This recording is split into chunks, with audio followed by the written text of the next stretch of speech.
gay, gunslinging, drug-using rock star hillbilly married to two men who both later claimed to be straight. Joe owns a park in Oklahoma called GW Zoo, and they have a collection of big cats and employ a cast of characters like a guy who came to feed a bear and just stayed on as an employee for over a decade. Apparently, big cats have this power over people. For example, a woman working at the zoo lost her arm after it was bitten off by a tiger, but due to her love of animals, she was back within 7 days. The employees earned about $130 a week for 12-hour days of hard labor, but they got to live in cockroach-infested motorhomes, eat expired steaks from Walmart, and play with tigers all day, so I guess it evens out. You also get to meet some other big cat enthusiasts like Doc Ansel, who owns Myrtle Beach Safari and has 3 or 4 or 5 or 9 wives. Nobody really knows, but his son describes him as a Bhagavan, which means the blessed or fortunate one in Hindu. Another character is Mario Tabraue, a notorious drug kingpin who was sentenced to 100 years in prison but got out early. He's also an exotic animal dealer and is described as the inspiration for Tony Montana in Scarface. Essentially, they make money by having people come to their zoos, pet the cubs, and experience wildlife up close, but you also get the sense that they all participate in the illegal sale of these endangered animals as well. Joe Exotic would frequently get hired by malls to show off his animals and promote the conservation of their habitat. Everything was going just fine until Carol Baskin, an animal rights activist who also... If you care about like animal stuff, okay, if you give a fuck about animal anything, okay, I don't. But if you do care, a lot of people associated with these trades treat the animals incredibly poorly. One of the big, I'm being very careful not to blanket here, but like there are a couple things you should know. For instance, when it comes to buying animals, especially with pedigree, meaning they have like, you can guarantee the purity of their fucking line or whatever. Like when you're buying animals like this, oftentimes just the breed itself is unhealthy because you have to inbreed them so much, and there are things that are just not functional in animals when they're purebred to a certain point. For dachshunds, it might be their bellies droop so low that it causes back problems. I think for pugs, they can't fucking breathe. like their whole life is like fighting, for oxygen. And for other animals that are purebred, that are bred for aesthetic instead of functionality, they're just very, very, very unhealthy. Number one. Number two, if you buy from breeders, oftentimes the animals are mistreated or they're very unhealthy because they're just like cash crops for these people. So if you buy from a breeder and you get a new animal, they might be sick and they might die in a few weeks or a month or two because they've got some underlying disease or whatever, because they were either birthed unhealthily, they weren't properly fed or maintained, or the parents, the mother wasn't taken care of during pregnancy. So buying from breeders can be rough. And then like people that do like exotic animals and shit, I don't have any firsthand or super knowledgeable experience here, but my guess is also the same, in that a lot of these animals are probably also super mistreated and not cared for. Like fed, exercise, and like have good like medical upkeep and everything too. So just be very careful about that. Here's how you say dachshund. I've heard dachshund, dachshund, wiener dog, and I think those are the two that I usually. I've heard dachshund, dachshund, and wiener dog. I don't know how you're supposed to pronounce that, but.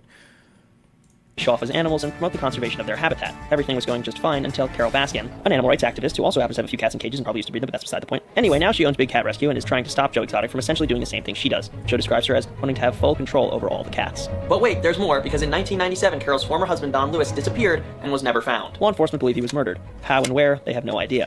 Joe believes Carol did it and buried him under the sewer. Some friends of Don believe he was fed to the cats. Other theories include a business deal gone wrong. We've seen videos of lions getting caught cheating on one another. No. Shane Gillis has stolen some stuff from Louis C.K., like the way he says, it was mean for us to have done that. The tone of words he uses is the same with Louis C.K. when he says it and some other stuff. Well, I mean, I'm sure he's inspired by him, yeah. I mean, to say that one stand-up comedian is stealing from one of the most popular stand-up comedians of all time, that would be a pretty brave thing to do. I mean, I'm sure he probably just watches a lot of Louis C.K., right? Joe believes Carol did it and buried him under the sewer. Some friends of Don believe he was fed to the cats. Other theories include a business deal gone wrong and Don just wandering off. All that's known is that his disappearance came right as their marriage was falling apart. Don's friends recall that the last time they spoke, he was talking about how he was going to ask Carol for a divorce. Other details of the case include the suspicious fact that Mr. Lewis's will was stolen by Carol, and when it was formally presented, it led with, "Upon my disappearance," which isn't usually found in wills. Don was very wealthy and Carol got it led with, "Upon my disappearance," which isn't usually found in wills. Don was very wealthy and Carol got nearly all his assets after declaring him dead exactly 5 years and 1 day. Is that true? I don't want to research this. I don't care enough to research this. Whatever. After he disappeared. In Florida, someone who goes missing can be declared dead after 5 years. We got a little sidetracked there, but essentially Carol believes Joe is abusing animals, so emails all the places that he would usually be performing at, telling them not to hire him. Joe eventually renames his traveling circus Big Cat Rescue Entertainment to try to rank higher on... Do you see Shane and Louis C.K. series on U.S. presidents? No. Carol Baskin's dead husband found alive, but no one noticed until a year later. Oh, okay. Yeah, I don't know. I don't care to dig in all this. I don't care that much.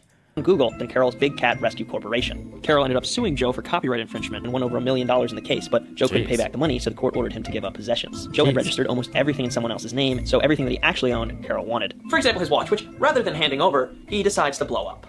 So everything that he actually owned, Carol wanted, so the court ordered him to give up possessions. Joe had registered almost everything in someone else's name, so everything that he actually owned, Carol wanted. For example, his watch, which, rather than handing over, he decides to blow up.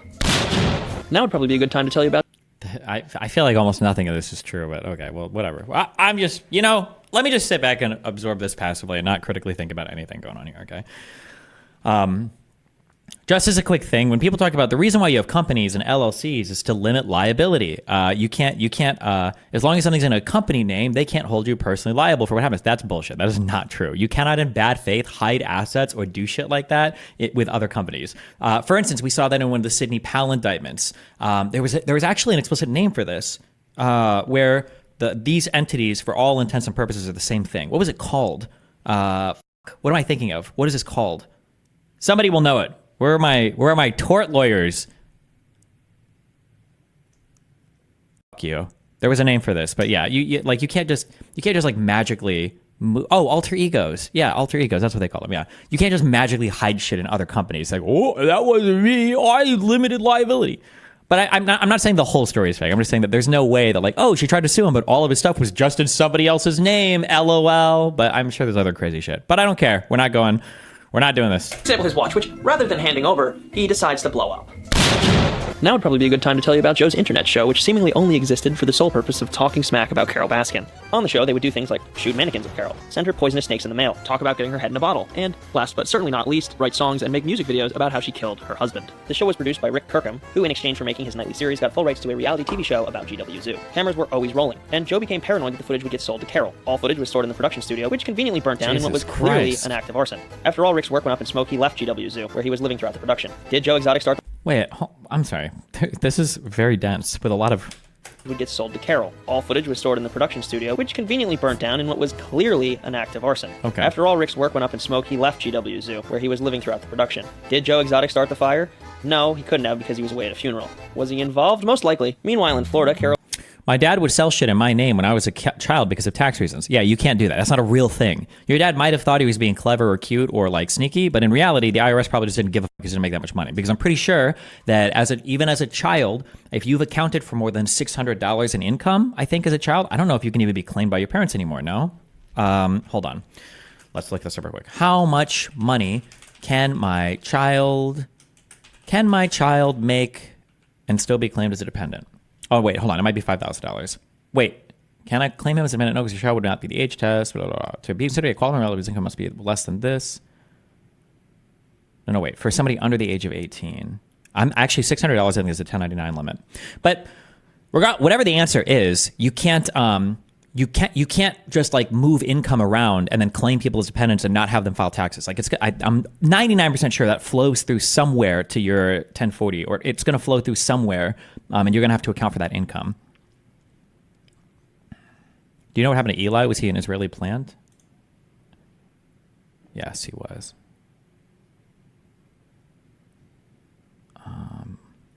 Fuck, how do I do this? Hold on. Does my minor child look hot? Or I need to file taxes if he works. A minor who may be claimed as a dependent has to file a return once their income exceeds their standard deduction. For tax year 2023, this is the greater of $1,250 of the amount earned, income plus $400 up to the full standard deduction of $13,850. So income exceeds the standard deduction. But a child cannot claim a standard deduction if somebody else claims you as a dependent, right? That's essentially what you're doing when you're claiming a dependent. You're basically eating their deduction, right? So they'd still have to pay taxes on it. Yeah. You can't just magically, if it was that easy, everybody would do it. Start the fire? No, he couldn't have because he was away at a funeral. Was he involved? Most likely. Meanwhile, in Florida, Carol is still trying to collect on a $1 million settlement. Lucky for Joe, a guy by the name of Jeff Lowe steps up to pay the debt. Jeff was a playboy who drove Ferraris and partied nights away in Vegas. Lowe portrayed himself... Look at that. Look at this guy's face. Oh, he's got his mouth open and everything. Lowe portrayed himself as a very wealthy man, and Joe bowed down to him. The only problem was he didn't actually have any money. Or at least not as much as he said he did. Jeff was a bit of a con man and eventually